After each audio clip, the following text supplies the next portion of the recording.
I'm in an area where, for example, I think our, let's say $1.4 billion Kiwi dollars is the worth of our turnover as a New Zealand fishing industry. The industry up in the Pacific-wide is 5.6 billion. The challenge, as those of you who have fished up there will know, is that how do you actually get people to not only observe the rules but enforce the rules? And New Zealand can only do so much because at the end of the day, those enforcement decisions are taken by those small island nation states. In order to fish up in the Pacific, they don't have quota.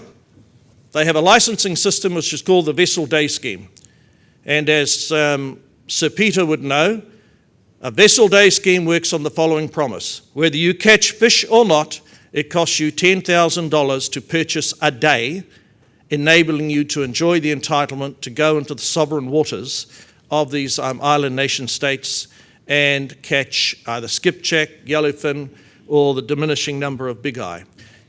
Now, what is driving that price? It's certainly not the willingness of the New Zealanders to pay, and neither is it the value of the spot price of tuna when it's sold to the canneries.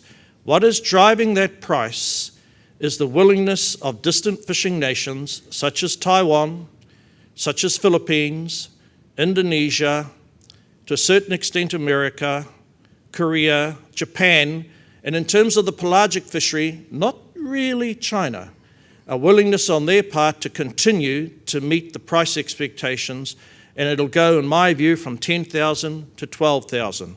The difficulty, and you'd understand this as fishing executives, it's disconnected to what you're being paid in the market.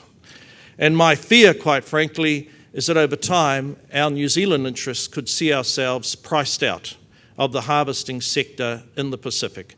I think that would be a very bleak day, given that where we go, we take the hard-learned experience of having a credible fishing system in our own land, in our own waters, and it's very rarely seen on a regular basis in the Pacific.